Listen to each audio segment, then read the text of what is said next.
dan tentunya lebih bijak dan lebih aman.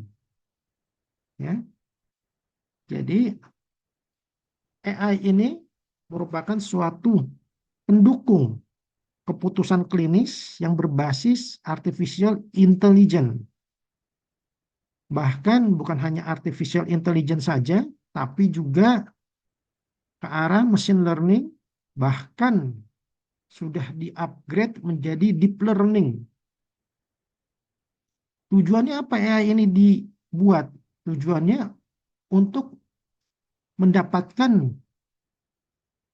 antibiotik baik empirik maupun definitif maupun profilaksis yang tepat, dan tentunya bukan hanya tepat saja, yang bijak. Data ini kita pakai berdasarkan pola kuman juga, di mana bersumber dari sinar dari PAMKI tahun 2025 dan juga dari PDS Patlin tahun 2024. Sehingga didapatkan 70 jenis lebih antibiotik dan antimikroba. Dan juga ada 50 lebih patogen klinis. Serta ada lokasi infeksinya sebanyak 15. Tantangan klinis saat ini, mengapa pemilihan antibiotik itu semakin kompleks? Ya, jadi setiap hari klinisi itu bukan hanya klinisi, para patologi klinik dan farmasi juga dihadapkan pada tekanan waktu dan kompleksitas yang terus meningkat dalam menentukan terapi antibiotik yang bijak, bukan hanya yang tepat. Hal ini disebabkan karena adanya resistensi antimikroba yang meningkat, di mana keputusan harus cepat dan tepat. Keterlambatan terapi itu akan meningkatkan mortalitas hingga 7% per jam. Di mana kita memerlukan guideline yang terus diperbaharui dengan dasar ilmu itu. Dan juga harus mempertimbangkan keamanan pasien, patient safety dari multifaktorial. Antara lain, apakah pasien ada alergi atau tidak, pasien mempunyai gangguan fungsi ginjal atau hati tidak. Tentunya kalau pasien mempunyai gangguan fungsi ginjal, antibiotik yang berpengaruh yang diekskresikan lewat ginjal harus kita adjusted untuk dosisnya. Kemudian apakah pasien itu hamil atau tidak, atau menyusui. Ada antibiotik-antibiotik tertentu yang kontraindikasi terhadap kehamilan. Dan juga tentunya pada pemberian ASI, ibu yang menyusui. Hal lainnya adalah adanya interaksi obat satu sama lain. Begitu salah satu kesalahan terjadi, akan berakibat fatal. Ya, ini yang tidak kita harapkan.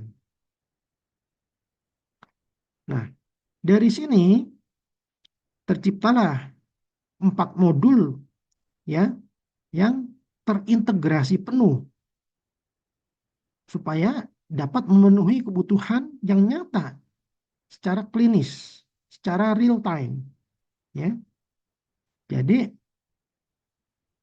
di dalam AI ini akan terdapat satu pemberian antibiotik empirik. Kemudian ada kalkulator untuk farmakokinetik maupun farmakodinamiknya. Juga screening keamanan ya, yang seperti tadi, apakah pasiennya usia lansia atau bahkan neonatus atau kehamilan, laktasi, ya, atau ada riwayat alergi antibiotik. Kemudian juga dalam AI ini akan sudah tersedia panduan untuk kapan kita lakukan eskalasi ataupun deeskalasi. Sehingga akan sangat mendukung untuk program PPRA. Dan tentunya akan mengendalikan biaya untuk di rumah sakit. Untuk dosis juga tentunya harus presisi. Ya, akan disesuaikan dengan penyesuaian renal, ya, kemudian durasinya, ya, ringan, sedang, berat, rutenya, pemberiannya, lama pemberiannya, ya, dan lain-lain.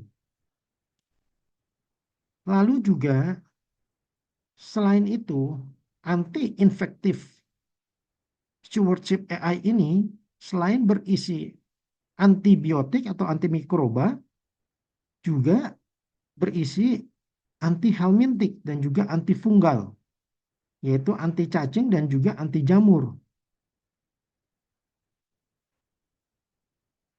Sehingga dari pertanyaan yang klinis, kita akan mendapatkan keputusan yang tepat, bahkan bijak. Yaitu kita melihat dari pertama, adakah sumber infeksi? Apakah lokasinya di mana? Ya. Kemudian yang kedua adalah screening pasien. Pasiennya usia berapa? Ada komorbid tidak? Ada alergi tidak? Bagaimana dengan fungsi organnya? Lalu juga akan dicocokkan berdasarkan guideline yang terbaru, ya. AI ini memakai yang tadi sudah saya sebutkan, yaitu bahwa dari pola kuman sinar PAMKI, dari PDS Patlin, dari IDSA, dari WHO, WHO-net, ya, seperti itu. Nah, AI ini yang akan menganalisis secara komprehensif itu semua, ya, sehingga akan terciptalah suatu pemilihan antibiotik yang sudah lengkap, baik dosisnya berapa, durasinya, bahkan untuk monitoringnya, apa yang harus dimonitoring setelah pemberian antibiotik tersebut, ya. Kemudian ini adalah contohnya, ya, hasilnya, ya, hasil analisis klinisnya, ya. Misalkan kuman patogen, ya, nanti akan kita sharekan, ya, tentang pemakaiannya, ya, seperti apa, ya. Kumannya patogen misalkan Klebsiella, ESBL. Lokasinya pada ISK, komplikata. Pasiennya dewasa dengan gangguan ginjal. EGFR-nya cuma 35 nih, ya. Nah, apa yang akan kita berikan pada pasien tersebut, ya? Nah, AI itu sudah langsung dapat memilihkan, ya, berdasarkan data itu langsung dipilihkan, yaitu pilihan pertamanya meropenem, ya. Dosisnya sudah ada 500 mili, durasi setiap berapa jam, setiap 12 jam, ya. Karena ada gangguan fungsi ginjal, nah ini perlu di adjustis untuk dosisnya, ya. Selain itu, AI ini juga memilihkan selain pilihan prioritas, juga ada pilihan alternatif. Pilihan alternatif pada pasien ini selain meropenem yaitu adalah ertapenem 500 mili setiap 24 jam. Pemberiannya secara IV atau apa? Nah, ini juga diberikan secara IV, ya. Lalu interaksi obat juga. Bila ada interaksi obat, maka akan disebutkan di sana obat-obat apa yang harus dihindari. Pada kasus ini yaitu aminoglycosid dan juga ceftriaxone tidak boleh diberikan. Kemudian pemberiannya ini perlu monitoring, ya, kreatinin harian dan juga TDM. terapeutik, drug monitoring bila memerlukan. Kemudian durasinya kita berikan berapa lama. Lalu apa yang dilakukan selanjutnya? Yaitu misalkan setelah perbaikan, nah dilakukan deeskalasi sesuai kultur. Ya. Jadi AI ini sudah lengkap semua, memasukkan semua kategori, semua screening, sehingga AI ini yang mencocokkan, yang paling tepat, yang paling bijak antibiotik yang dipilih adalah sebagai berikut. Misalkan seperti itu. Ya. Nah, tadi sudah eh, kita bahas ya, AI ini ya menggunakan data, ya, data yang tentunya qualified, ya. Tadi dari PAMKI, dari PDS-Patlin, dari IDSA, ya, dari WHO, WHO Net, seperti itu.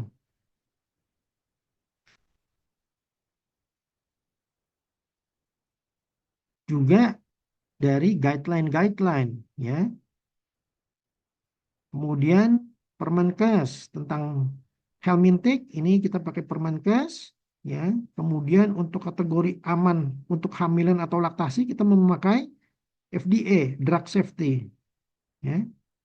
Kemudian untuk uh, monitoringnya kita pakai TDM guideline, ya, dari uh, Hartford Normogram dan Yokas, ya.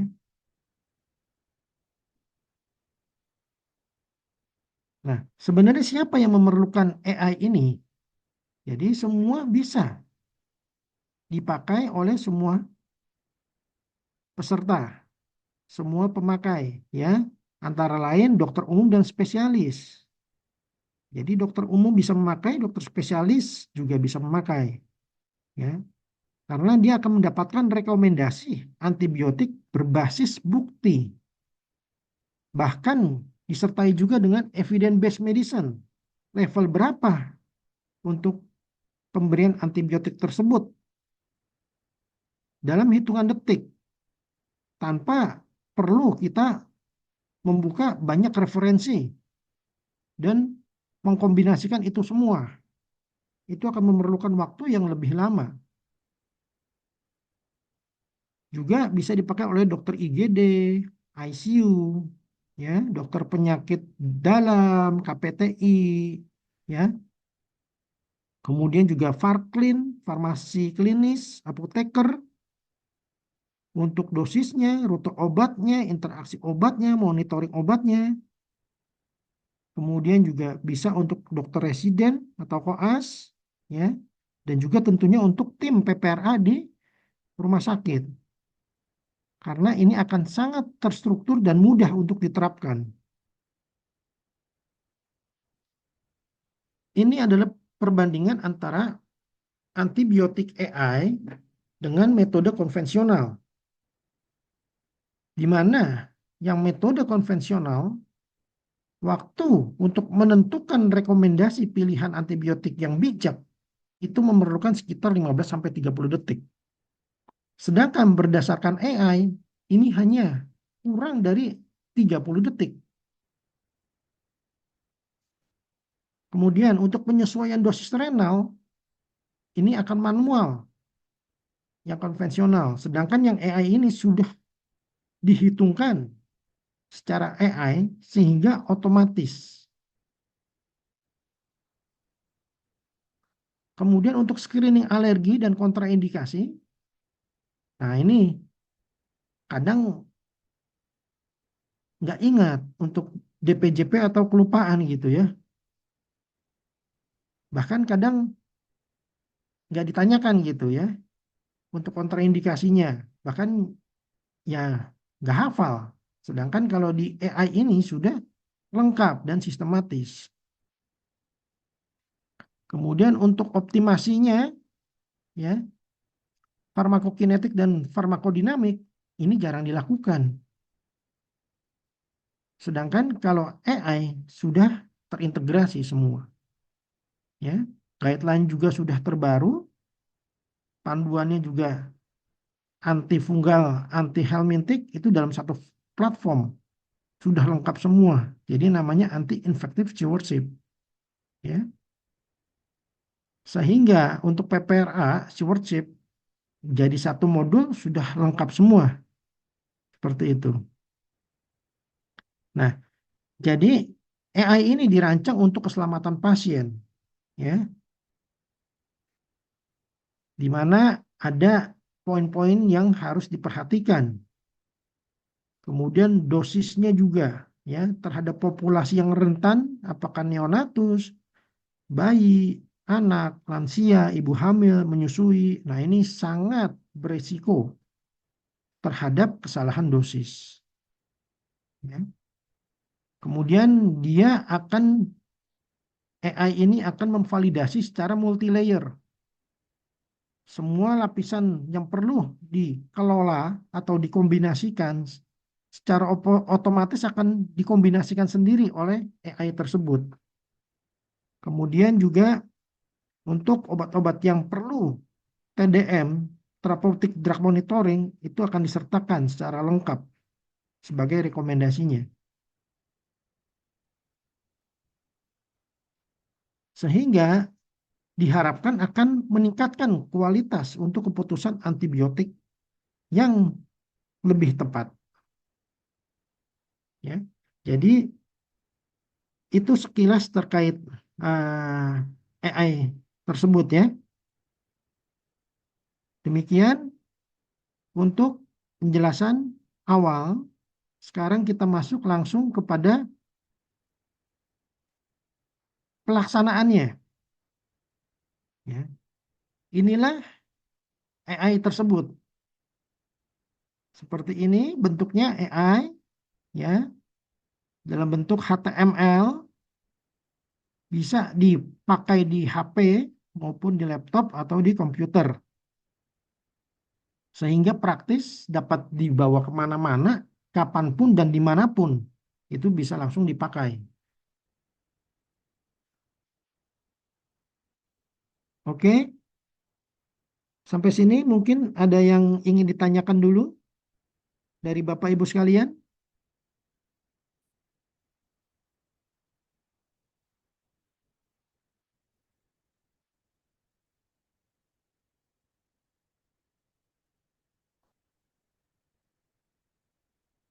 Oke, kalau nggak ada kita lanjutkan.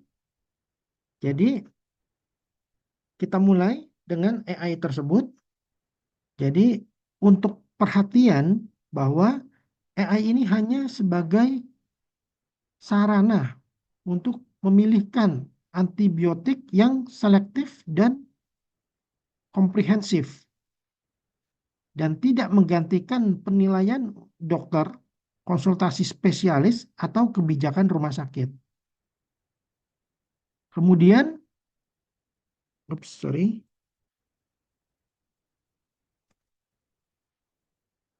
ya. Kemudian juga seluruh keputusan terapi adalah tetap menjadi tanggung jawab klinisi yang merawat. Kemudian AI ini juga tadi sudah saya sebutkan, ini berbasis data ilmiah, ya. Dan tentunya selalu harus dikonfirmasi dengan antibiogram lokal, pola kuman dari rumah sakit tersebut. Kemudian untuk populasi khusus, ya, sudah tersedia, ya, penyesuaian, ya, disesuaikan dosis dan lain-lainnya dan dipilihkan oleh AI tersebut. Kemudian juga harus diselaraskan dengan program PPRA rumah sakit. Untuk tenaga medis, jadi AI ini hanya dikhususkan untuk tenaga medis, bukan untuk pasien, ya. Jadi tenaga medis yaitu dokter, apoteker klinis atau farmasi klinis, dokter umum atau dokter spesialis, ya. Oke, dan juga AI ini mempunyai hak ciptanya, ya. Oke, kita lanjut.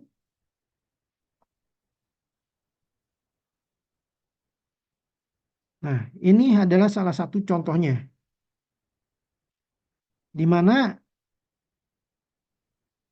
untuk modul yang pertama yaitu patogen dan antiinfeksi. AI ini anti-infective tumorship AI yang versi 7.1 ini sudah terdapat sekitar 70 jenis dari mikroorganisme. Baik gram positif, ini terdapat pilihannya, maupun gram negatif, kemudian juga kuman anaerob,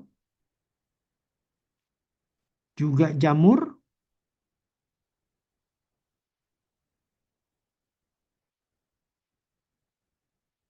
serta cacing atau helmintik.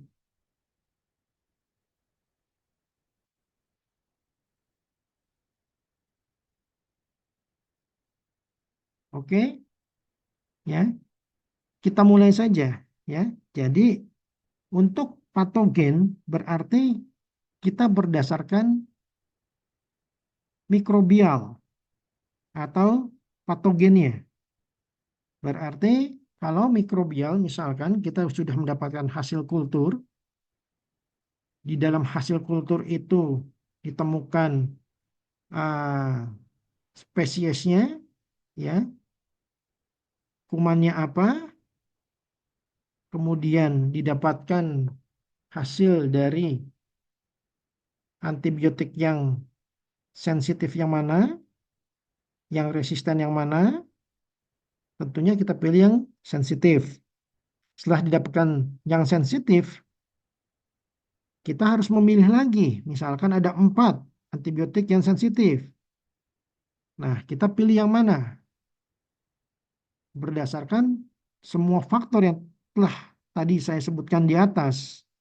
Bagaimana kalau pada pasiennya hamil, pasiennya misalkan usia lansia atau anak-anak, pasiennya menyusui, pasiennya mempunyai alergi, kemudian pasiennya ada gangguan fungsi ginjal, apakah pasiennya ada gangguan fungsi liver. Kita harus memilih di antara 4 antibiotik yang sensitif itu, berdasarkan itu semua, kita harus kelola sehingga harus kita pilih satu di antara 4 itu yang paling bijak, yang paling sesuai dengan pasien ini. Contoh adalah misalkan kita pilih kumannya adalah Enterococcus fecalis, ya. Dapatkan hasil kulturnya adalah Enterococcus fecalis. Kemudian kita pilih lanjut. Nah, akan ditanyakan oleh AI lokasi infeksinya di mana Enterococcus fecalis tersebut. Apakah dari saluran intraabdomen atau dari tempat lainnya, ya. Jadi yang AI ini sudah ada 1, 2, 3, 4, 5, 6, 7, 8, 9 9 lokasi infeksi. Tinggal kita pilih saja sesuai dengan keadaan pasien. Misalkan pasiennya tadi dari uh, luka, ya, ulkus, ya. Nah, kita pilih saja ulkus, ya. Sumber spesimennya dari pes, misalkan ulkus, ya. Kemudian ditemukan Enterococcus fecalis. Ya, kita klik saja di sini, ya, untuk ulkus, ya. Lalu kita lanjut. Nah, di sini kita isi lagi bagaimana derajat keparahannya. Pasiennya apakah ringan, gejala klinisnya, apa sedang, atau berat. Misalkan pasiennya dari ICU, ya. Nah, kita klik aja derajat keparahannya yaitu severe. pasiennya di ICU. Kemudian juga pertanyaan selanjutnya adalah riwayat alergi antibiotik ada atau tidak. Nah, ini ada pilihannya.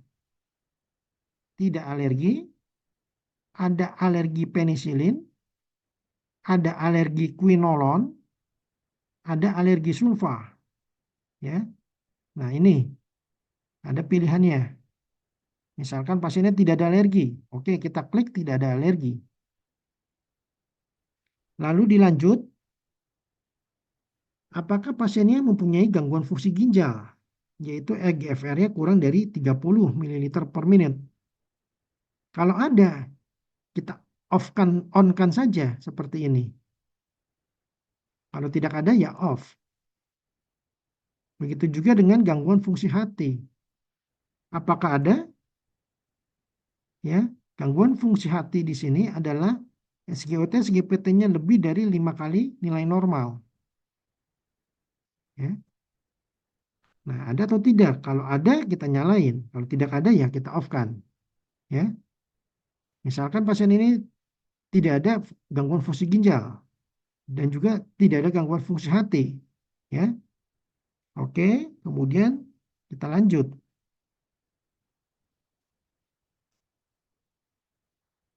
Pertanyaan selanjutnya adalah kelompok usia pasien. Pasien ini usia berapa?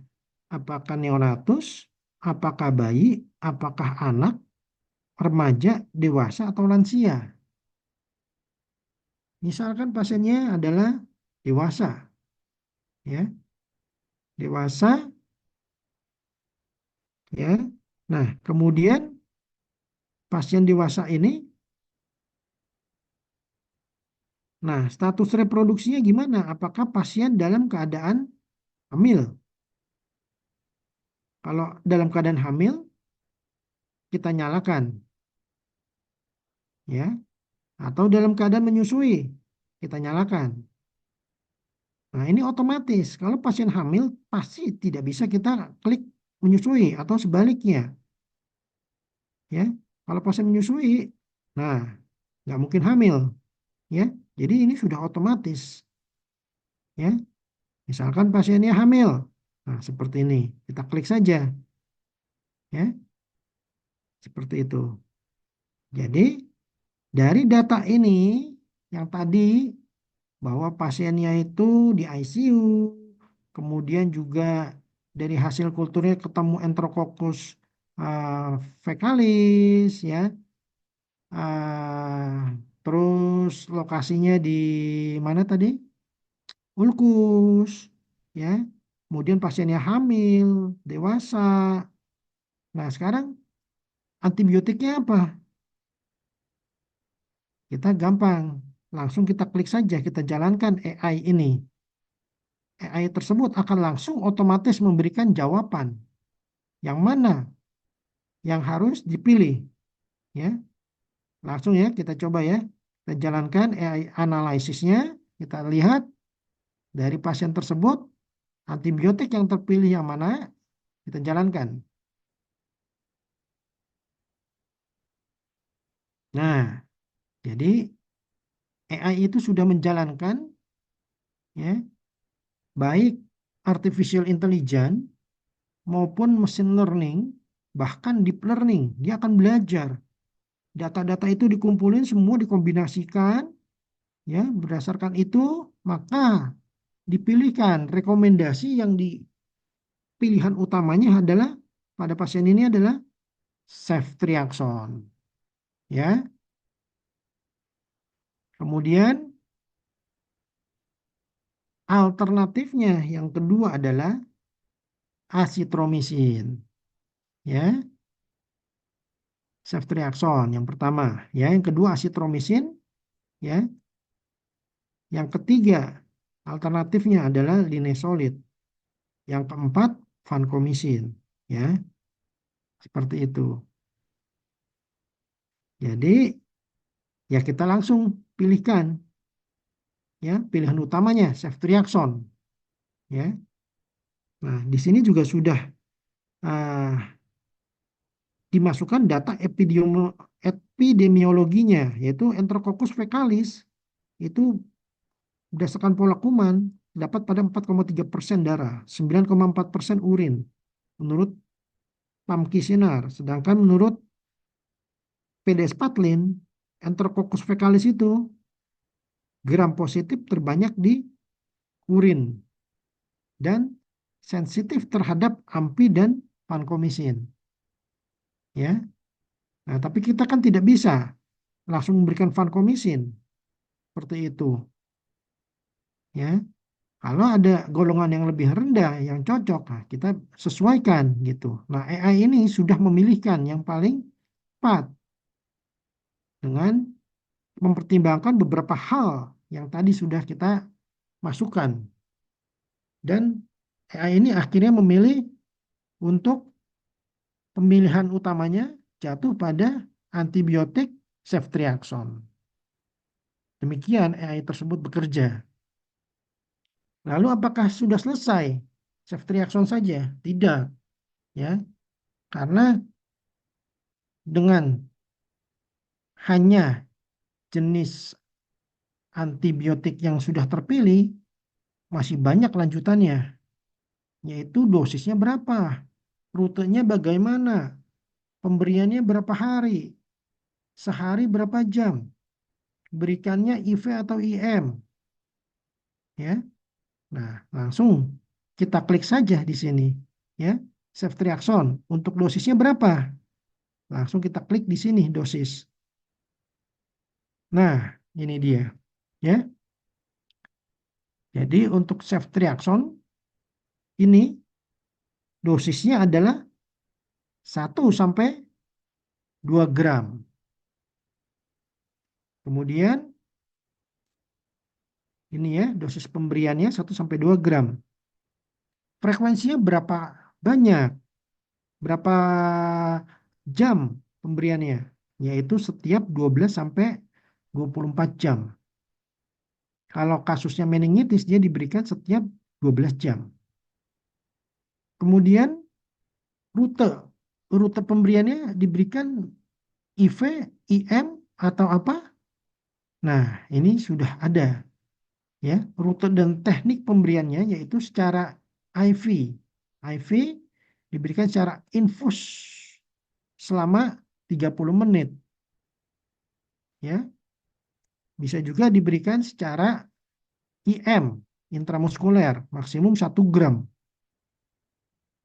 Ya. Lalu juga untuk lama terapinya, berapa lama diberikan? Nah, ini tergantung derajat keparahan, apakah ringan, apa sedang, atau berat. Karena tadi pasiennya di ICU, kita pilih kategori yang berat, maka AI tersebut memilihkan untuk pemberiannya selama 10-14 hari. Kemudian, kalau pasien tersebut gejalanya ringan, diberikan secara selama 5-7 hari. Bila sedang, 7-10 hari. Bila berat, 10-14 hari. Kemudian, apakah antibiotik tersebut berpengaruh terhadap fungsi ginjal? Ternyata tidak, ya. Sehingga dosis renal tidak diperlukan penyesuaian. Ya. Nah, tadi karena diberikan setiap 12 jam, berarti sehari 2 kali, maka jadwal pemberiannya misalkan jam 8 pagi, kemudian dosis kedua diberikan jam 8 malam. Ya. Nah, kemudian AI tersebut juga sudah memberikan catatan klinis penting bila ada. Nah, ini ya, hindari kalsium secara IV. Ya. Kemudian jangan diberikan pada neonatus ikterik, ikterik neonatorum. Ya. Kemudian parameter yang harus dimonitoring juga diberikan oleh AI ini, yaitu fungsi hati.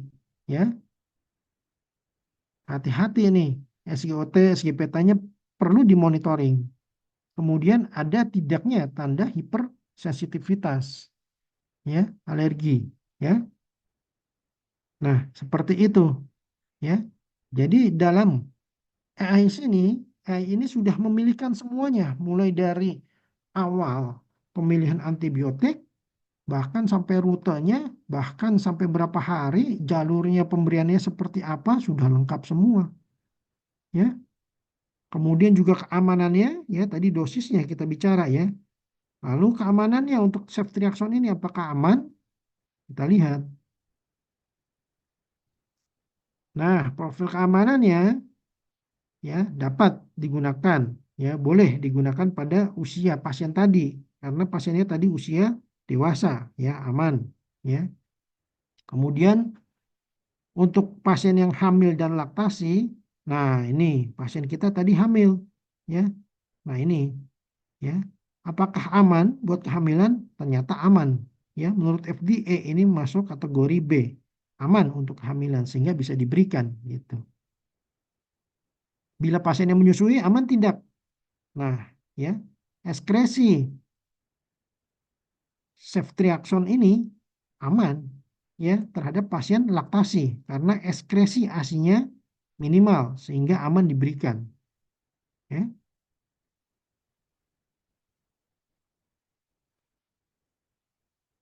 Nah, kemudian juga kontraindikasinya. Nah, hati-hati, ya, jangan diberikan pada yang alergi cefalosporin, ya, karena ini golongan ceftriaxone cefalosporin, gitu, ya.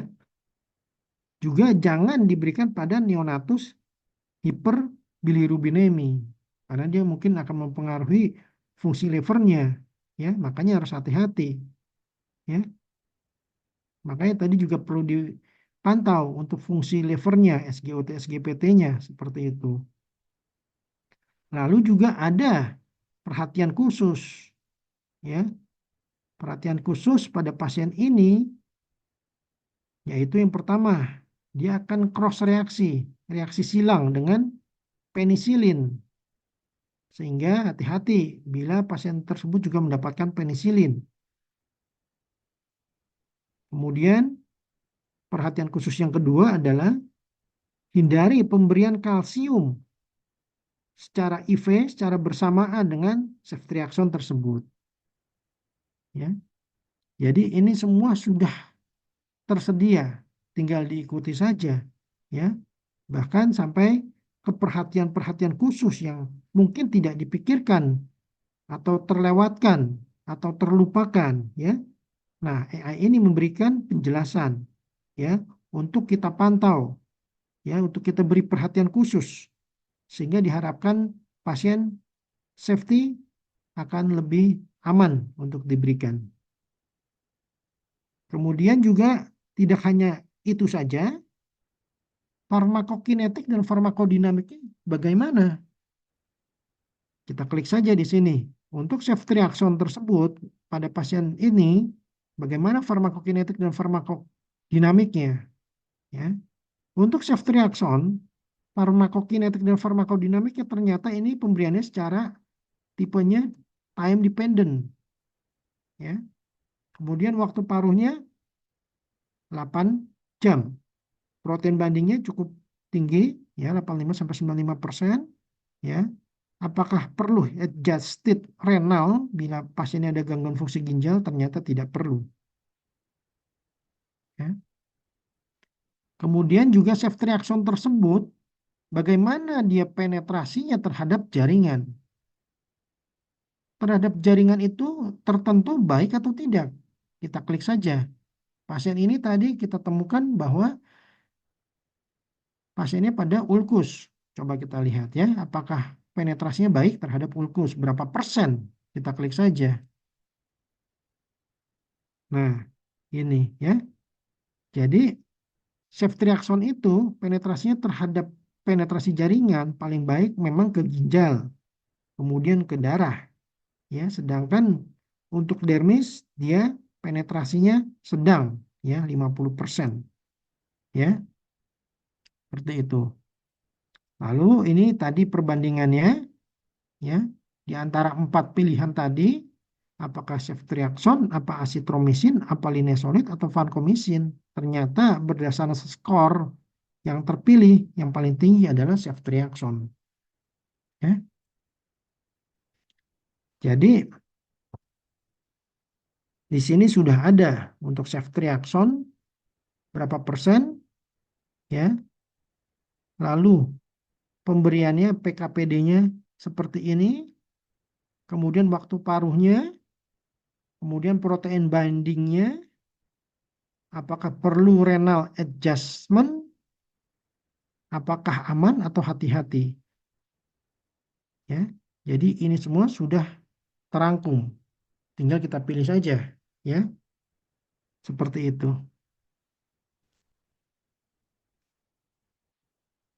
Oke, sementara demikian untuk kuman patogen dan antiinfeksi, ya, apakah ada yang ingin ditanyakan?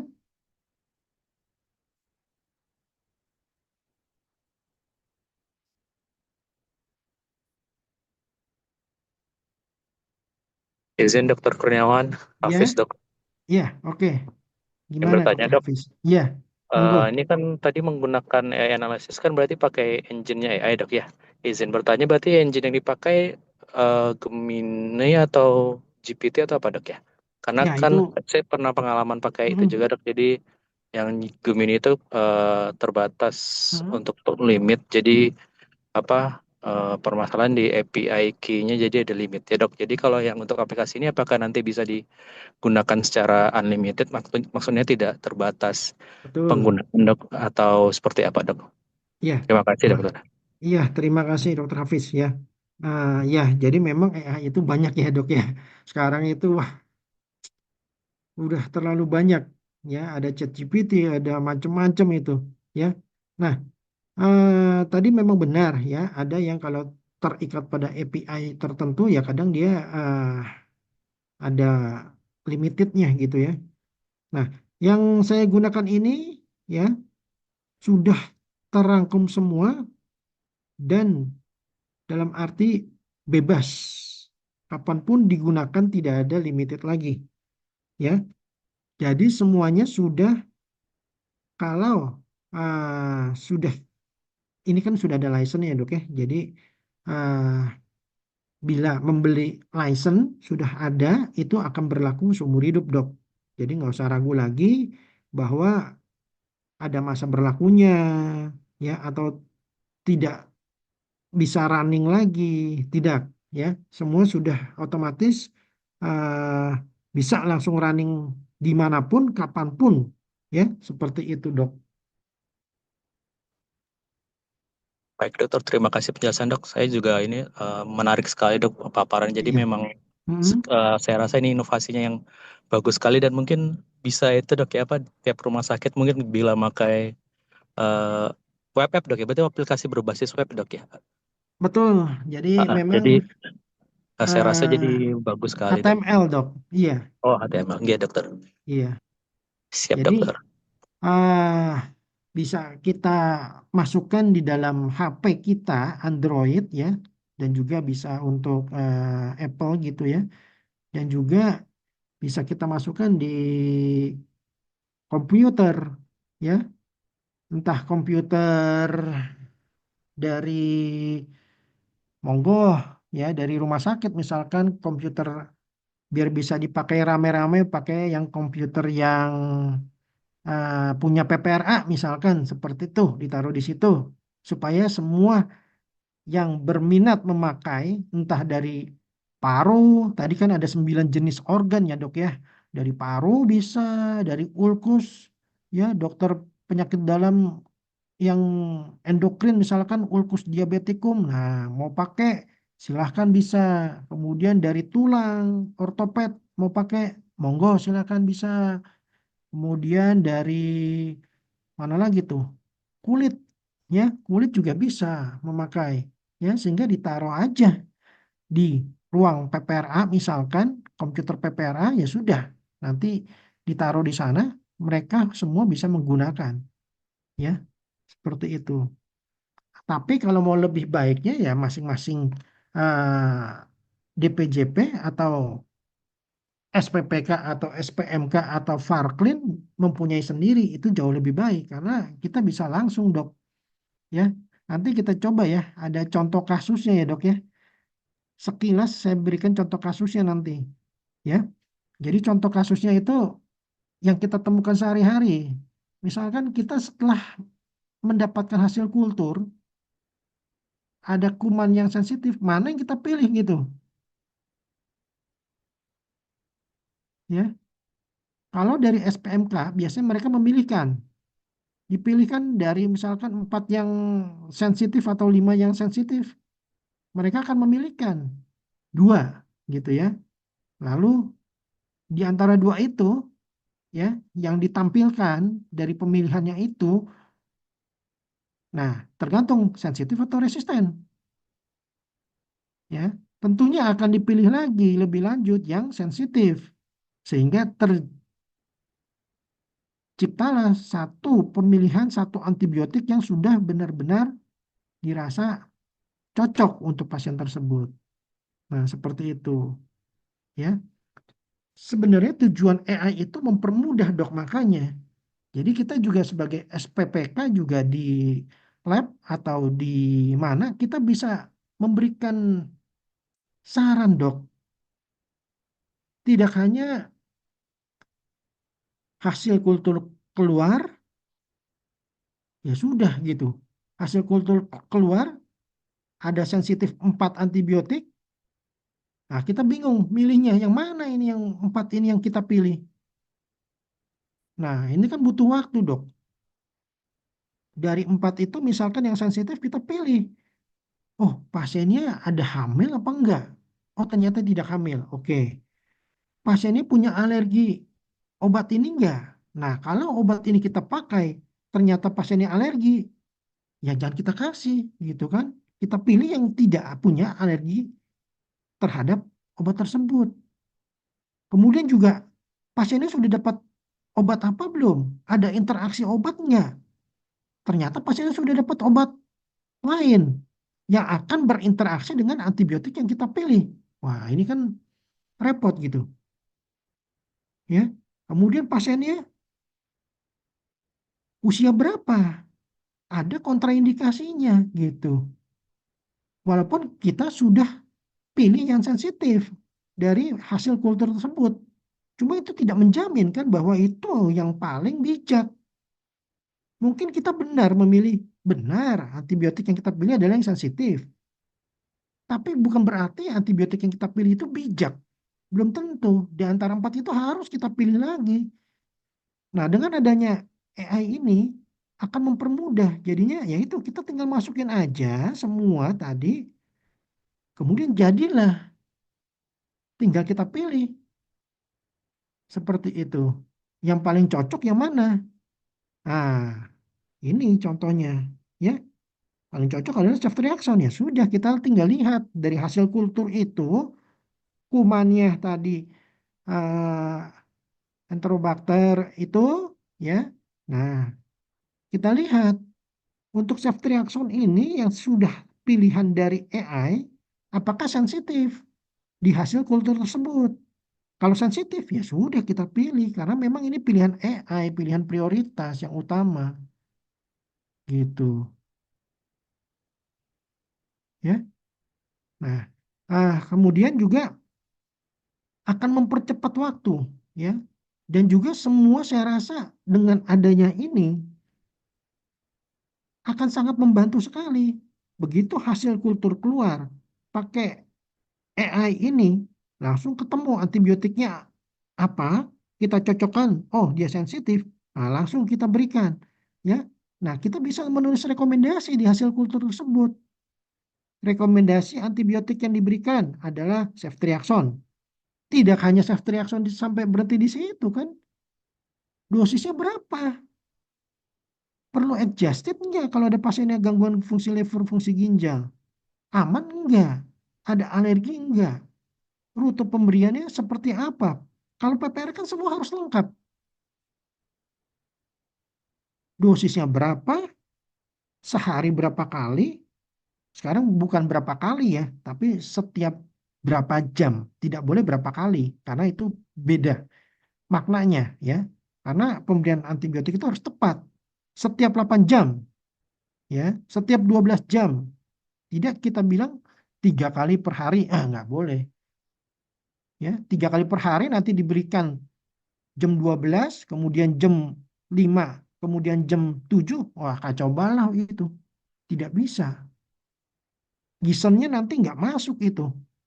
Tentunya juga kan obat itu kan ada waktu paruhnya tadi disebutkan. Waktu paruhnya berapa ya? 8 jam. Ya berikannya setiap 8 jam supaya mencapai kadar optimal di dalam darah. Seperti itu.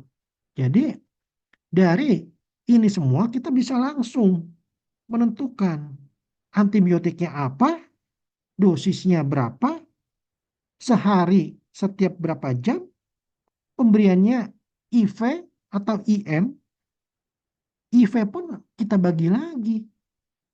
Apakah pemberiannya bolus? Apakah per drip? Nah, ini yang kadang mungkin terlewatkan atau terlupakan gitu. Mereka hanya bilang, ya, ceftriaxone, Ki 8 jam, IV. Nah, IV-nya apa ini? Apa bolus, apa drip? Ada antibiotik tertentu berbeda-beda. Yang AUC-nya lebih dari MIC, ya, atau time dependent tadi ya. Nah, ini, ya. Ada yang PKPD-nya tipenya time dependent, ada yang AUC MIC. Ini udah tentu berbeda cara pemberiannya, gitu. Nah, di sini sudah disebutkan kalau ini time dependent sehingga pemberiannya seperti ini, gitu. Ya. Kemudian juga berapa lama kita berikan? Nah, seperti itu. Jadi kalau ada AI ini akan sangat mempermudah. Langsung saja ceftriaxone. Ya, hasilnya ceftriaxone dari AI ini ceftriaxone. Berarti ceftriaxone kita lihat, oh hasil kulturnya masih sensitif, ya udah kita pakai ceftriaxone. Dosisnya berapa? Nah, ini ya per 8 jam, per 12 jam, ya. Pemberiannya IV, ya.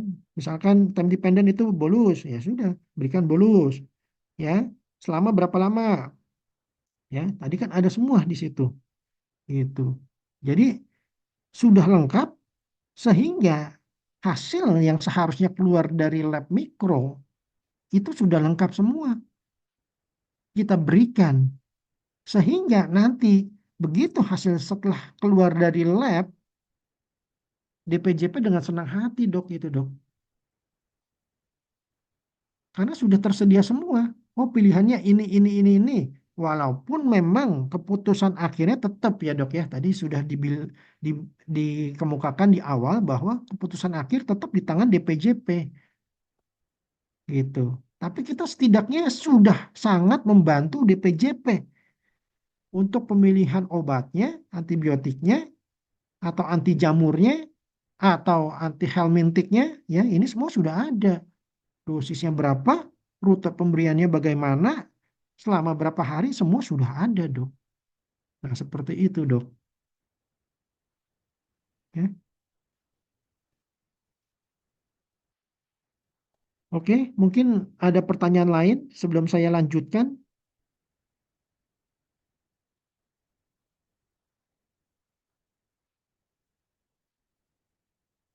Ada pertanyaan lain? Monggo silahkan. Kita santai aja, nyantai ya. Besok kan libur ya. Jadi santai aja nih kita diskusi aja ya. Itu baru satu poin ya dok ya. Jadi dilihat dari patogen dan antiinfeksinya ya. Sehingga hasil dari kultur keluar, nah kita masukkan saja AI ini, akhirnya ketemu antibiotik pilihannya seperti apa gitu ya.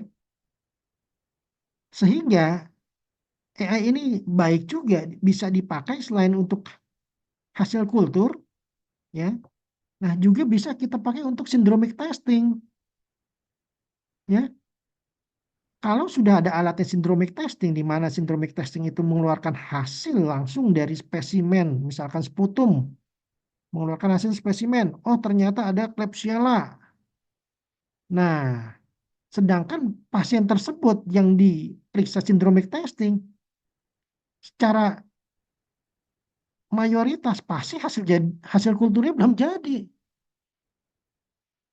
Syndromic testing itu hanya butuh sekitar 2 jam sampai 4 jam maksimum. Hasilnya sudah jadi. Sedangkan hasil kultur butuh 3 sampai 5 hari baru jadi. Kita nunggu hasil kultur. Waduh, terlambat nanti. Nah, pada kasus pasien yang butuh cepat dan tepat, kita pakai syndromic testing, walaupun nanti tentunya ada plus minusnya, ya. Itu tidak kita bahas, ya. Nah, dengan adanya syndromic testing, hasil kulturnya sudah tahu, hasil syndromic testingnya sudah tahu. Ternyata dia ada gen Klebsiella gitu ya. Klebsiella pneumonia. Nah, kan langsung kita berikan antibiotik,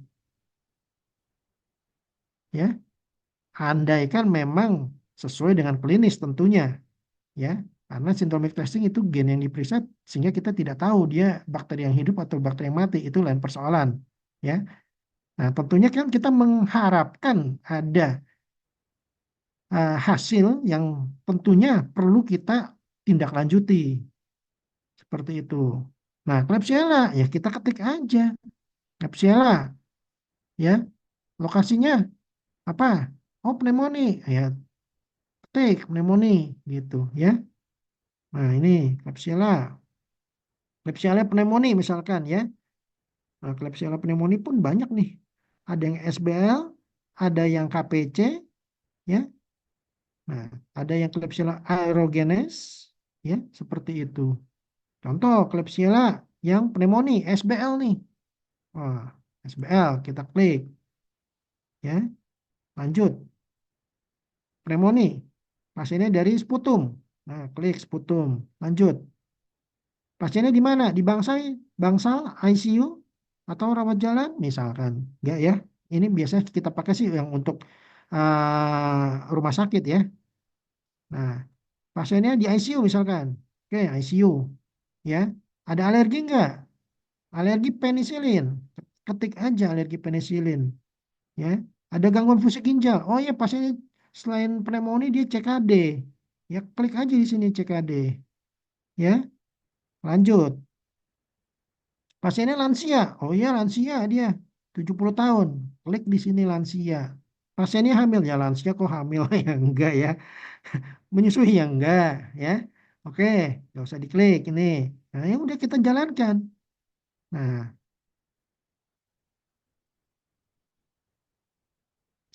langsung ya ketemu Klebsiella pneumoniae, ESBL positif.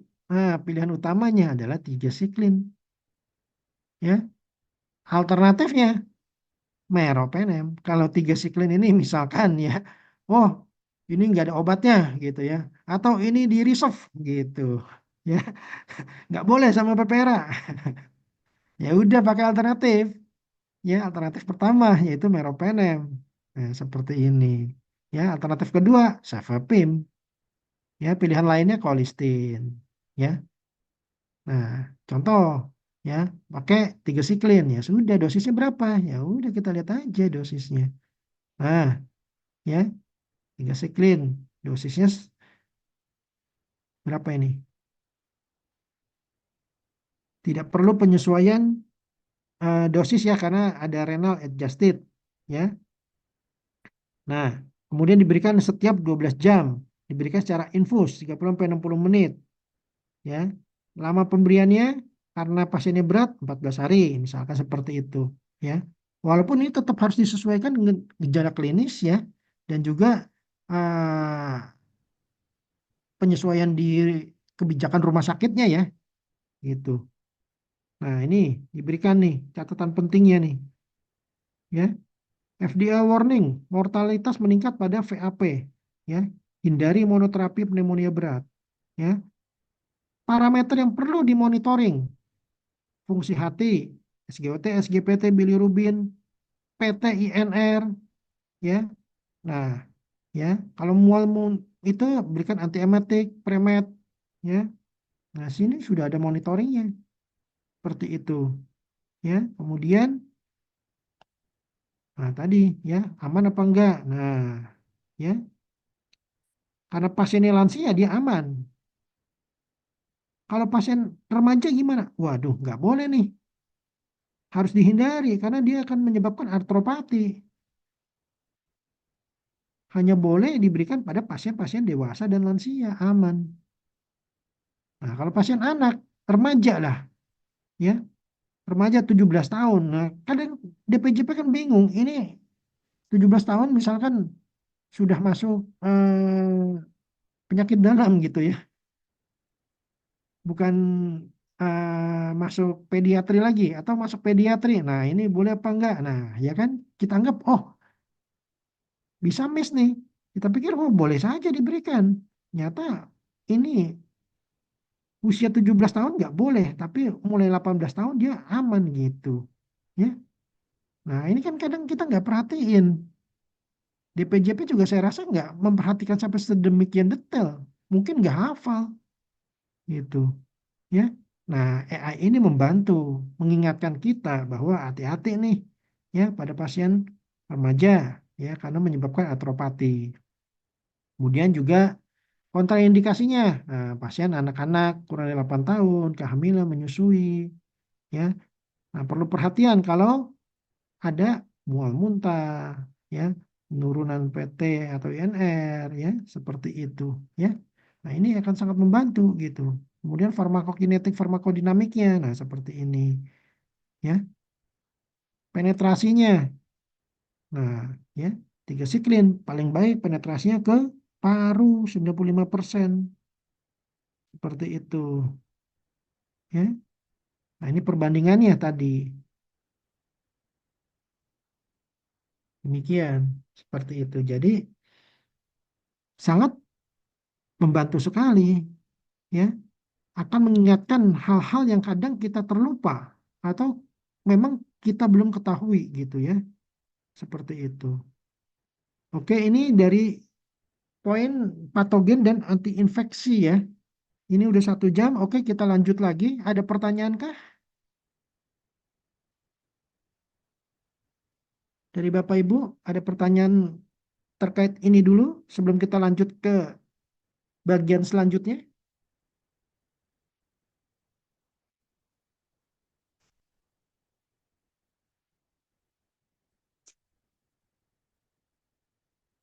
Oke, kalau tidak ada pertanyaan kita lanjut ya, karena udah 1 jam nih. Ya, kita lanjut. Ini berdasarkan patogennya, ya, atau anti infeksinya, atau anti jamurnya, atau anti helminthicnya, ya, tadi. Kemudian yang akan saya terangkan lebih lanjut, bagaimana empiriknya, ya. Tadi itu berdasarkan hasil kulturnya sudah jadi, ya, hasil kultur sudah jadi, kita bingung nih. Di antara antibiotik pilihan yang sensitif kita pilih yang mana, ya, pakai ini gitu ya. Nah, sekarang kalau hasil kultur belum jadi, berarti kita pakai yang spesimen base record, ya, dari pola kuman gitu ya. Nah, empirik berarti hasil kultur belum jadi tapi kita harus memberikan antibiotik. Nah, ya, ini kita klik aja di sini, ya, antibiotik empirik, ya. Antibiotik empirik di sini saya menggunakan strata dari Raspro, Ronald Irwanto Stewardship Program, ya. Jadi tentunya saya bisa mengadop, ya, khusus untuk empirik saja nih, ya. Ini khusus untuk empirik saja saya mengadop dari Dr. Ronald Irwanto, ya, spesialis penyakit dalam KPTI Finasim, ya.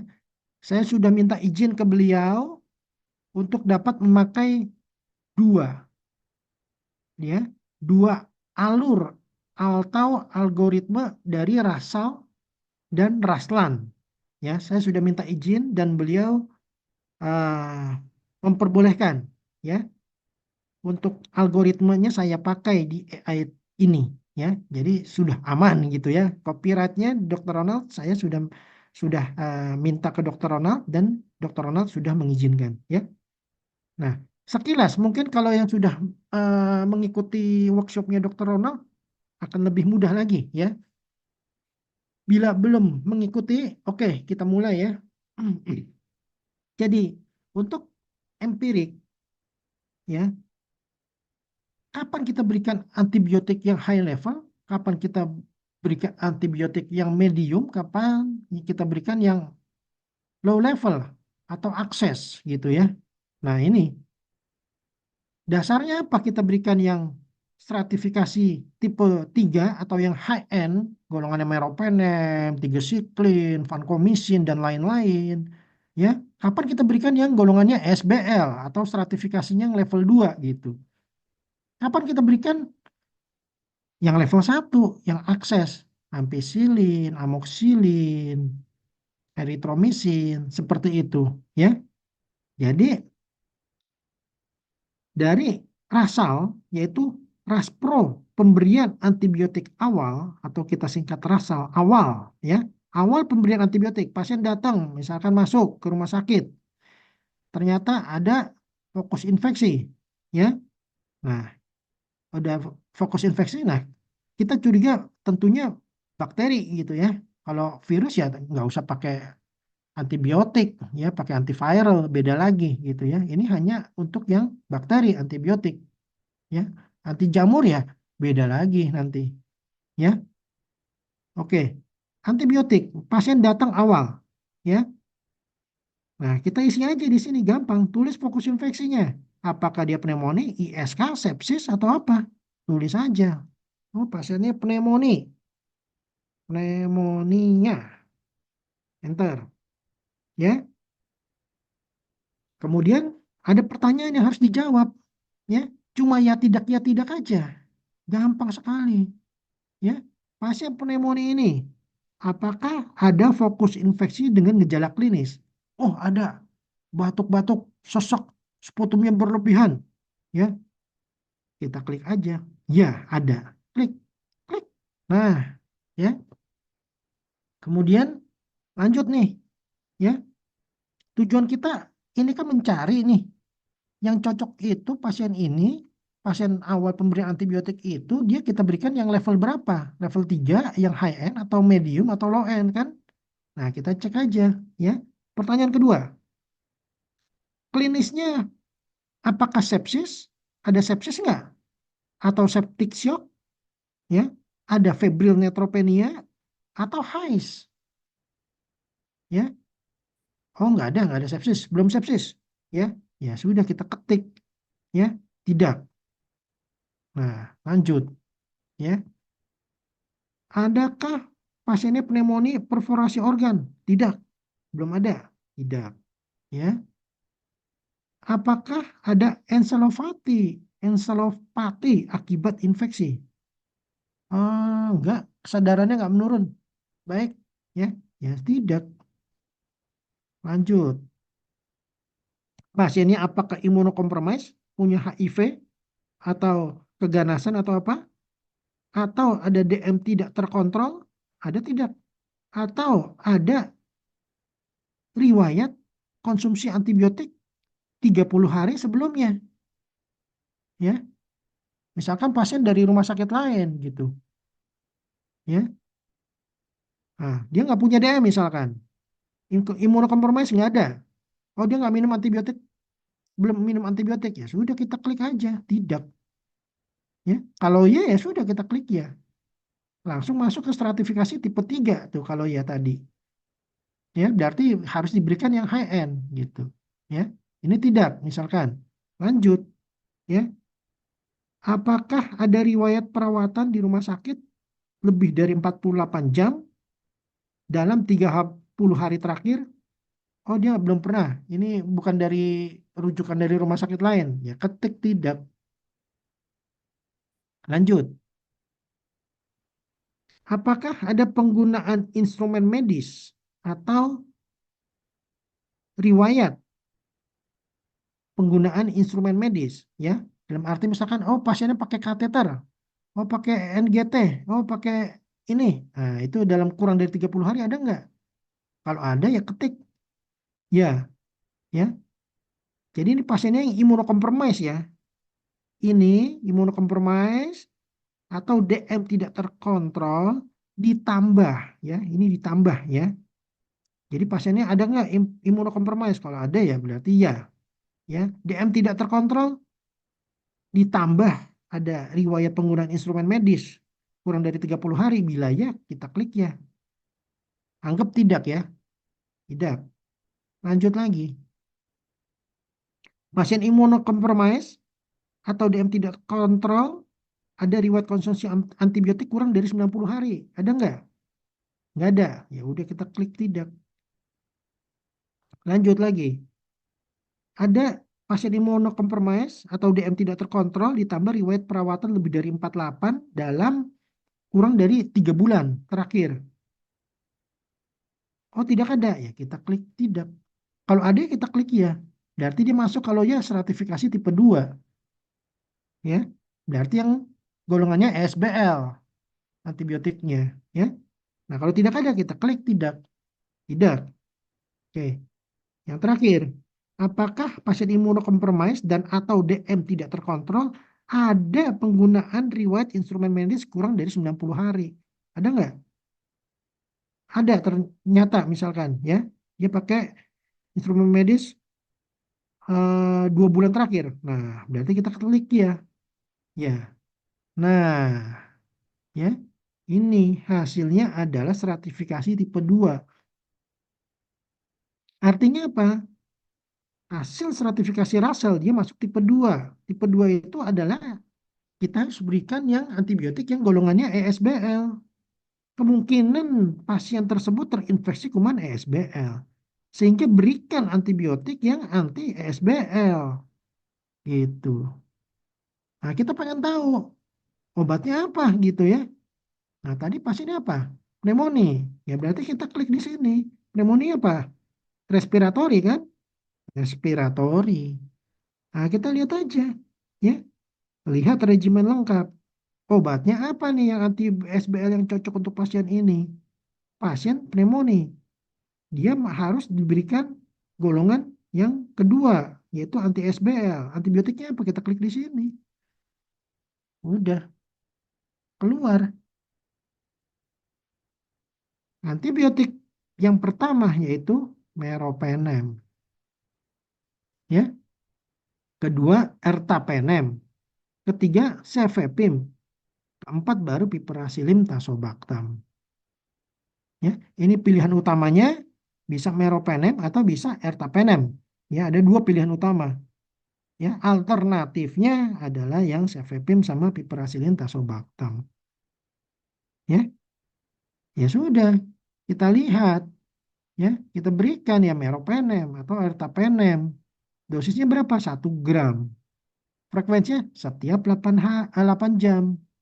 Pemberiannya rutenya IV apa IM apa-apa? IV. Berapa lama? 7 sampai 10 hari.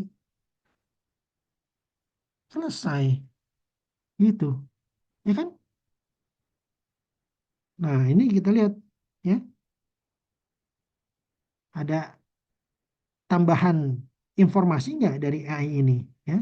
Sementara nggak ada ya. Nah, dari data ini ya, kumannya ya,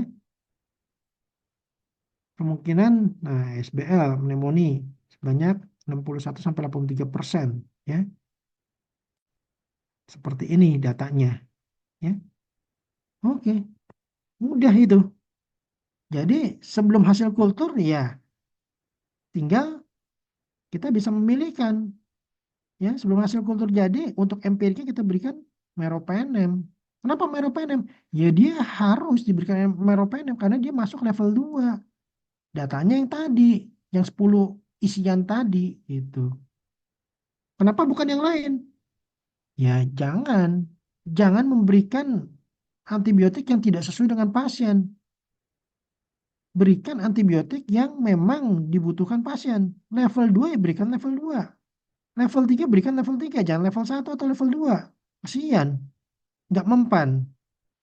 Begitu sebaliknya, pasien level 1 antibiotiknya harusnya diberikan level 2 atau level 3, kasihan. Resisten nanti 10%. Ya, oke. Ya, ini juga bisa kita screening pasiennya, usianya, hamil menyusui atau enggak. Kita tinggal klik aja.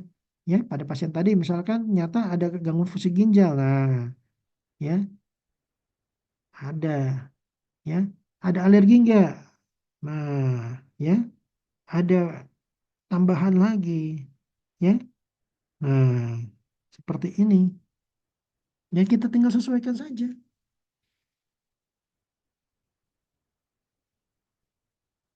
Gitu, ya. Itu untuk yang rasal, untuk pemberian antibiotik awal, ya.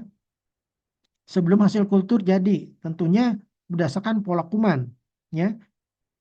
Data ini kita ambil dari pola kuman dari Pedes-Patlin maupun Sinar Pamki, ya. Tentunya nanti kita sesuaikan juga dengan pola kuman rumah sakit masing-masing, seperti itu, ya.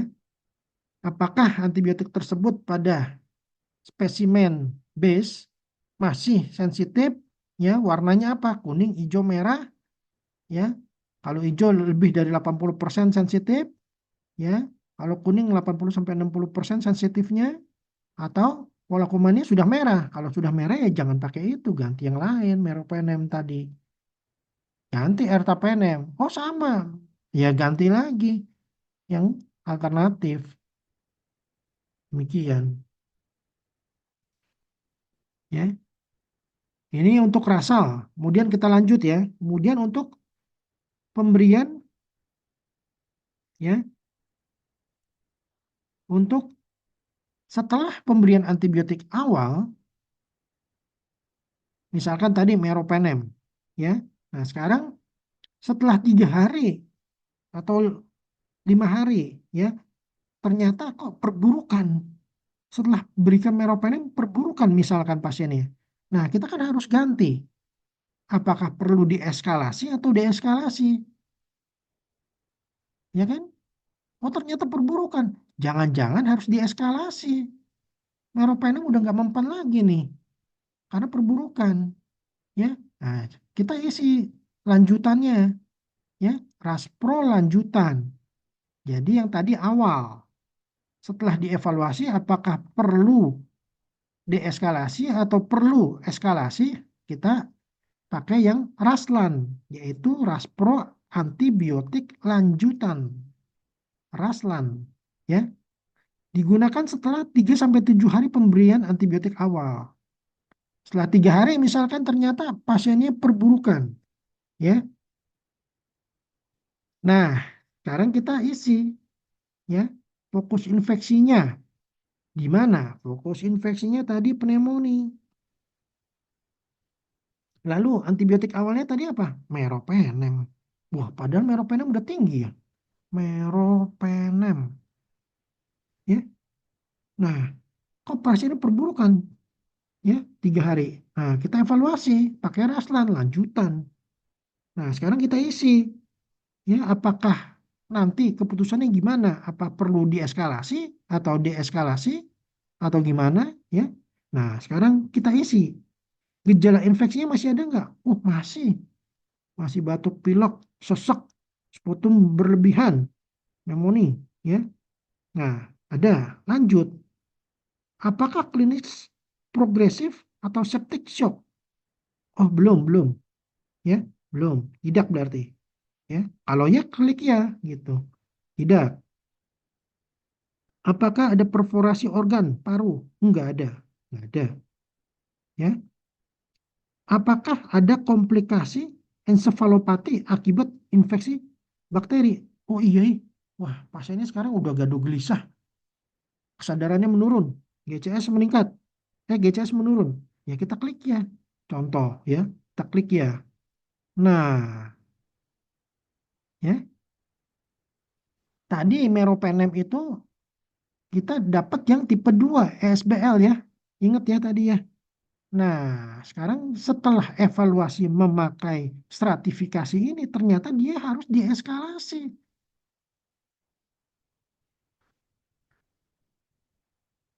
yaitu tingkatkan ke stratifikasi tipe 3 yang broad spectrum, bukan yang SBL lagi. Udah nggak mempan, karena sudah ada komplikasi ensefalopati. Gitu. Ya. Nah, terus antibiotiknya apa kalau di eskalasi? Ya berikan yang stratifikasi tipe 3, yang broad spectrum. Di atasnya meropenem, kita lihat aja. Tindakannya, eskalasi ke tipe 3. Kondisi klinis memburuk, tingkatkan ke antibiotik spektrum luas, tipe 3. Pertimbangkan kultur ulang. Nah, ya, dikultur lagi. Ya, kalau udah jadi hasilnya dikultur lagi. Jangan-jangan si meropenem tadi yang kita berikan sudah resisten. Ya, kemudian lakukan konsultasi ya ke dokter SPPD KPTI gitu misalkan ya, spesialis infeksi. Ya. Nah, selama itu hasil kultur belum jadi ya kita lihat ya. Kita tingkatkan dari meropenem ke apa? Lihat aja ini klik regimen tipe 3 ya. Nah, ya pilihannya masih pilihan utama meropenem. Tapi dosisnya tadi 1 gram ya. Nah, ini dosisnya 2 gram. Oh, pantas tadi cuma dosis 1 gram. Nggak mempan. Harus ditingkatkan dosisnya 2 gram. Ya, pemberiannya tadi berapa? 12 jam. Oh, tingkatkan nih. Pemberian 8 jam. Ya, rutenya masih sama. V. Durasinya tadi berapa? 7 hari. Nah, ini ya. Jadi lama tuh. 8 sampai 21 hari. Kemudian alternatifnya apa? Ada vancomycin, ada linezolid, ya. Last report ada kolisin tambah amikacin atau kolisin tambah 3 siklin. Wah, ini yang high end banget nih, gitu. Ya. Nah, ini alternatif vancomycin ya berikan segini dosisnya, frekuensinya, rutenya, lama pemberiannya seperti ini. Nah, itu selesai. Tinggal dievaluasi aja pasien ini perbaikan apa enggak lagi. Demikian seterusnya gitu. Kita harapkan dengan peningkatan dosis karena memang dia sudah ke level 3 stratifikasinya ya. Kita harapkan ya sudah kita berikan yang ini semoga pasiennya perbaikan ya. Oke, itu sampai sini kira-kira ada pertanyaan atau masukan?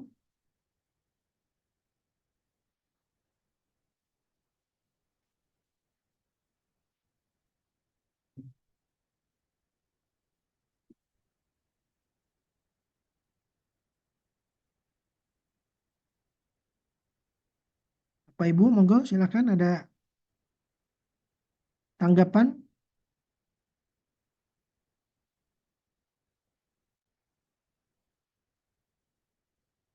sebelum kita berlanjut ke yang terakhir.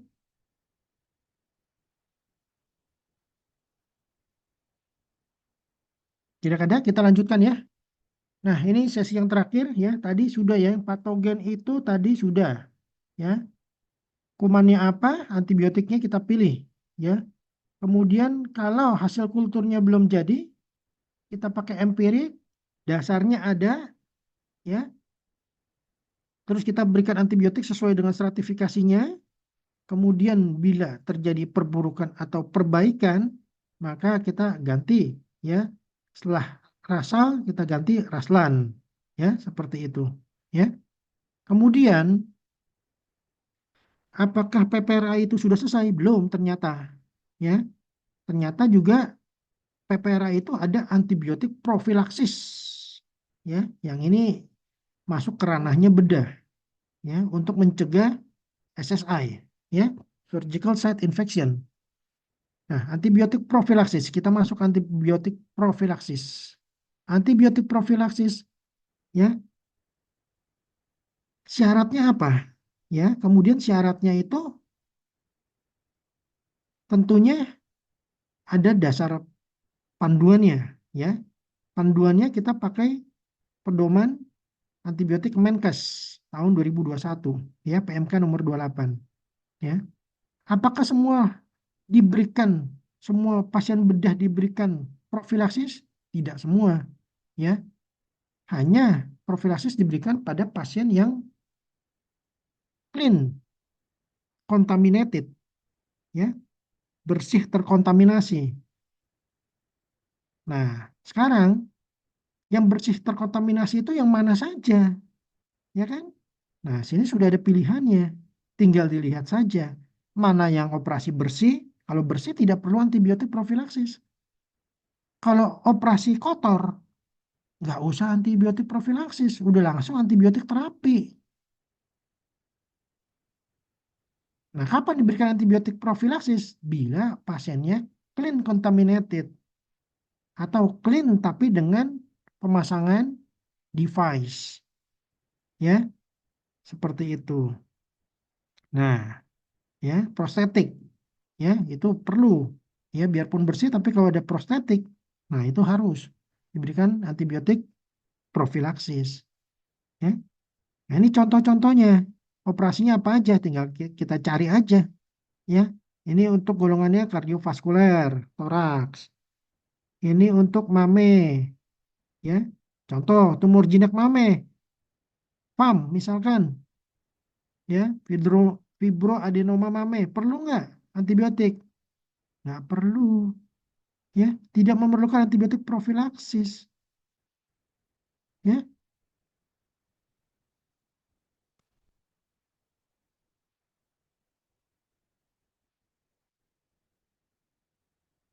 Nah, kemudian tumor ganas mame, apakah reshaping mame rekonstruksi? Apakah saluran cerna? Ya, seperti ini. Ya, splenektomi, hernia. Nah, hernia dengan mesh. Ya, kalau nggak ada mesh dia nggak perlu. Ya, dengan mesh baru dia clean contaminated. Dianggap clean dengan preparat, dengan alat bantu medis gitu ya. Seperti itu. Dengan instrumentasi lah lebih tepatnya. Ya.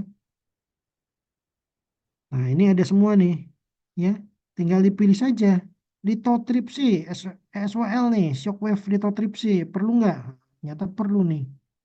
Ya, Opjin, histerektomi, sesar, kuret, kuret abortus spontan. Nah, kuret abortus spontan nggak perlu antibiotik. Ya.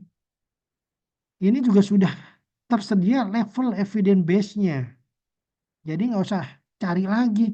Oh, kalau SC ini level evidence base-nya berapa ya? EBM-nya dari SC untuk penggunaan profilaksis ini. Nah, sini sudah tersedia. Dia level 1A. Ya, sudah cukup tinggi level 1A. Gitu. Ya, ini level-levelnya nih. Sudah tersedia semua. Tinggal dipilih aja. Sirkumsisi nggak perlu antibiotik. Ekstraksi kuku nggak perlu antibiotik. Eksisi tumor jinak kulit, lipom, ya nggak perlu antibiotik. Insisi drainase abses tidak perlu antibiotik. Jahit luka bersih tidak perlu antibiotik. Pterygium nggak perlu antibiotik. Ya, tapi ektropion, nah ini ya perlu. Ya, operasi orbita perlu. Intraokuler katarak, ekek, nah perlu. Ya, seperti itu. Ya, contoh aja kita ambil apa? Sesar deh. Sesar nih. Klik sesar. Bedah SC. Ya. Nah, pada bedah sesar, level, level buktinya, evidence based medicine-nya dia 1A tuh. Cukup tinggi ya. Berarti dia sudah dilakukan RCT, random control trial gitu ya, di berbagai tempat gitu. Ya. Nah, pilihannya apa sesar? Antibiotik profilaksisnya. Ya ini, cefazolin. Dosisnya berapa? 2 gram. Ya. Rutenya apa? IV, drip 15 menit. Kemudian berikannya kapan? 30 sampai 60 menit sebelum insisi pertama dimulai. Lama pemberiannya dosisnya Berapa kali? Dosis single dose. Bagaimana kalau operasinya lebih lama? Operasinya ternyata sulit, lebih dari 3 jam. Lakukan dosis ulangan ekstra 1 kali. Jika terjadi durasi operasi lebih dari 3 jam atau terjadi perdarahan lebih dari 1,5 liter. Ini sudah ada semua. Udah tinggal kita pakai. Ya. Tata laksana perioperatifnya ya sini baca ya prabedah ya mandi dengan klorheksidin glukonat tidak perlu ini dibaca semua ya penyesuaian dosisnya. Nah, anak dewasa lansia ada alergi enggak seperti itu ya.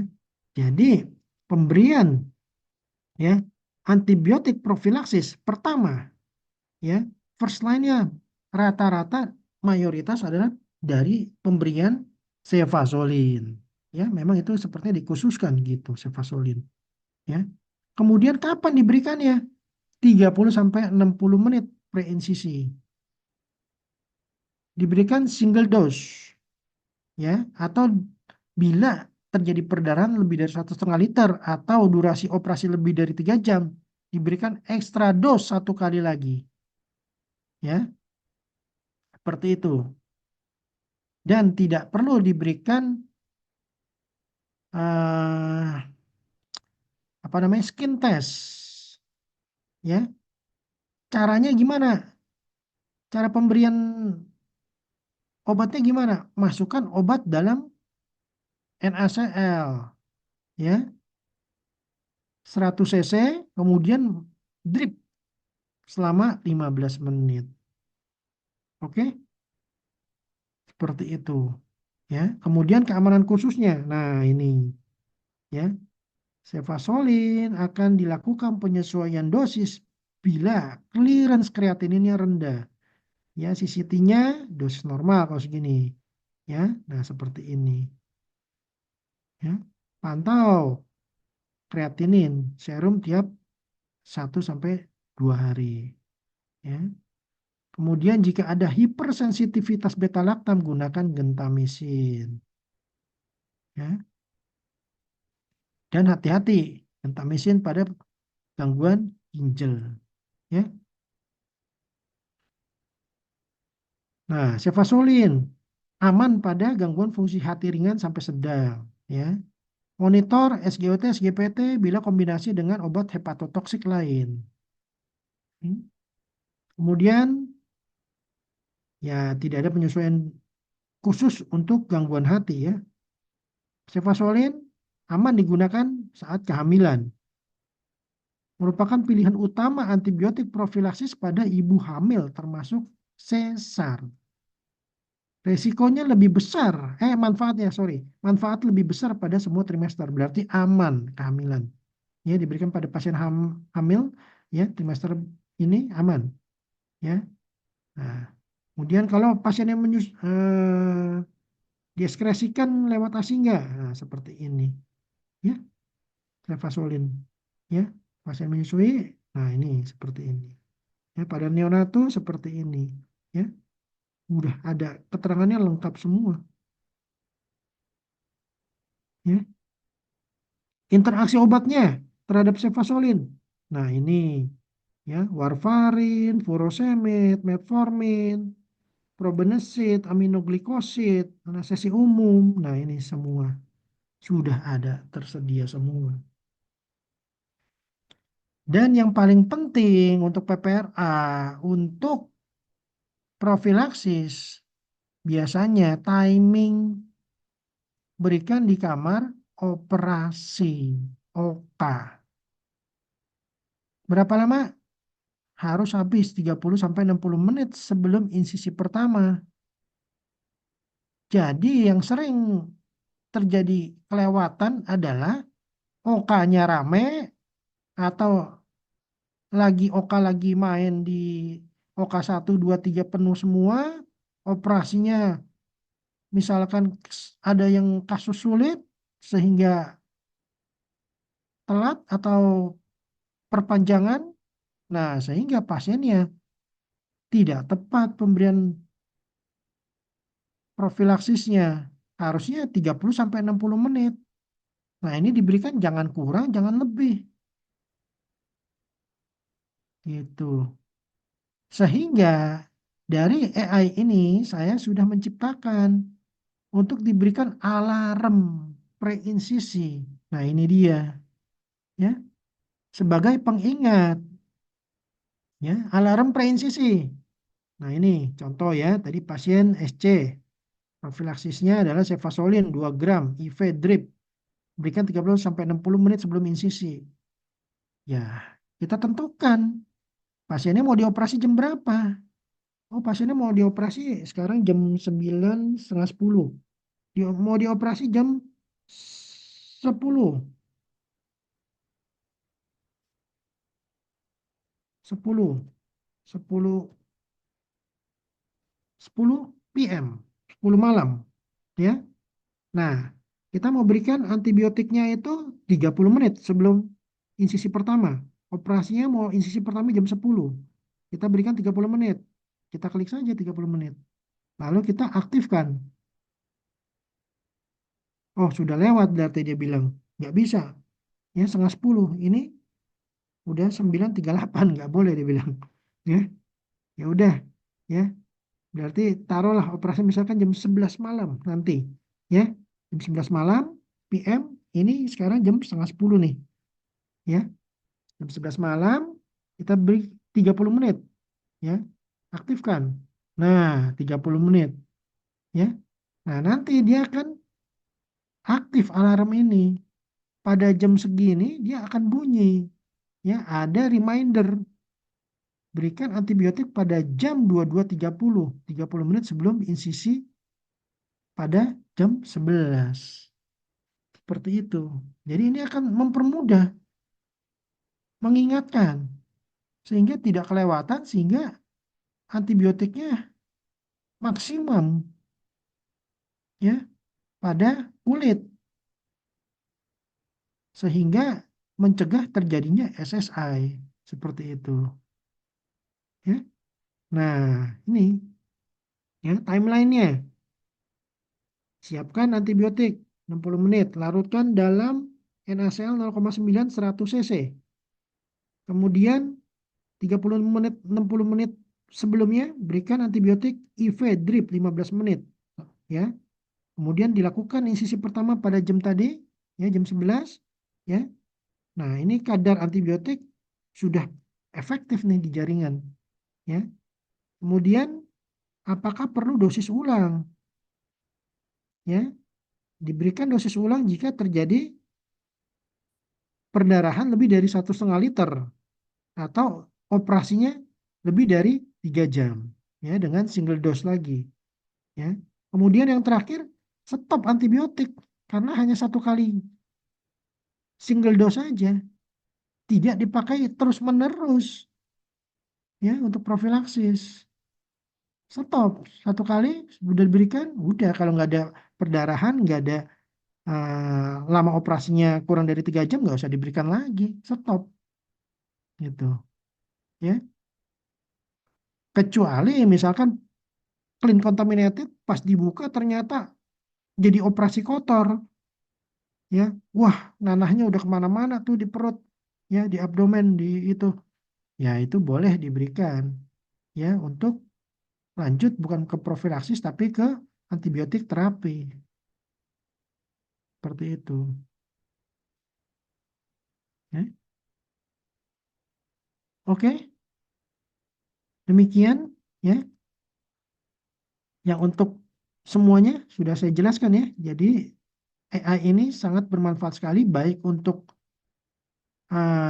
definitif, empirik maupun profilaksis ya, sesuai dengan PPRA semua ini. Demikian, apakah ada tanggapan?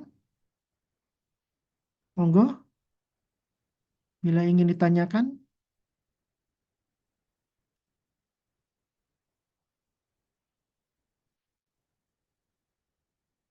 Sudah pukul 9.42.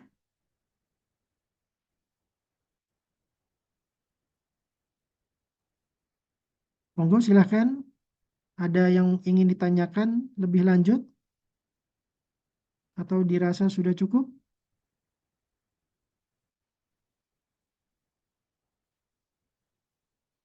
Izin tanya dok. Oh iya, monggo silahkan dok. Heeh, Ya, Dokter Kurni, iya, untuk cara proses untuk apa ini aplikasi atau apa ya itu iya. langkah-langkahnya bagaimana? Oh iya, untuk Iya, langkah-langkahnya sih mudah sekali ya. Jadi terima kasih. tinggal dipasang aja, nggak usah dipasang ya. Tinggal ya dimasukkan ke dalam komputer yang memang perlu untuk dipasang aplikasi ini gitu. Ya, bisa di HP, ya, bisa di laptop atau di komputer. Monggo silahkan bisa dok, semuanya bisa. Mm-mm. Jadi aplikasi ini ada di Google apa Play Store ya? Oh, enggak, kita enggak, belum belum saya masukkan ke Google Apps atau Play Store belum, ya. Jadi ini aplikasinya berbasis HTML, ya. Jadi seperti saya sudah share di grup, ya, contoh untuk yang tadi ya, yang untuk penjelasan marketing untuk antibiotik AI tadi yang awal ya itu dalam bentuk HTML seperti itu. Jadi nanti kalau contoh yang saya berikan marketing AI tadi bisa dibuka berarti ini juga bisa dibuka. Prinsipnya sama, berbasis HTML ini gitu. Jadi nggak perlu aplikasi download lagi atau apa nggak usah ya. Jadi memang kita untuk mempermudah ya mempermudah semua pihak ya, baik DPJP, baik dokter PK, baik dokter mikro, baik farmasi klinis, baik farmasi ya, atau juga karyawan petugas OK atau eh, anestesi ya, kaitannya sama profilaksis, semua bisa dipakai. Monggo silakan. Ya, tidak ada ketentuan khusus harus di eh, perangkat apa, nggak ada. Ya, oke. Ada pertanyaan Baik, yang lain? terima kasih. Oh ya, makasih Dokter Yeti. Ini ada pertanyaan dari Dokter Agus. Mohon info harga aplikasi berapa dok? Jadi nanti mungkin bisa japri saya ya. Japri aja ya soal harga ya. Nanti japri di WA saya aja ya. Japri di WA saya 089 089 ya. Japri di WA saya ya. Jadi di WA saya 0895 5363 272388 ya. Tentunya akan berbeda ya kalau digunakan oleh perorangan atau dari institusi atau rumah sakit atau vendor ya. Seperti itu. Kalau perorangan ya tentunya jauh lebih murah dibandingkan institusi ya. Kalau institusi kan bisa dipakai semua pihak, dari objin, dari ortoped, dari paruh, dari bedah, dari macam-macam bisa ya. Seperti itu.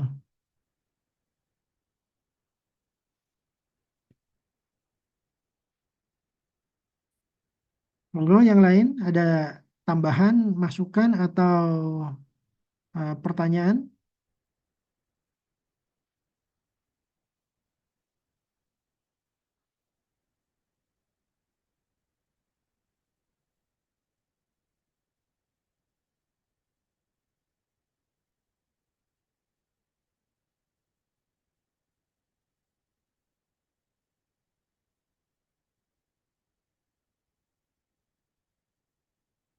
Saya rasa cukup ya. Kalau nggak ada pertanyaan, oke.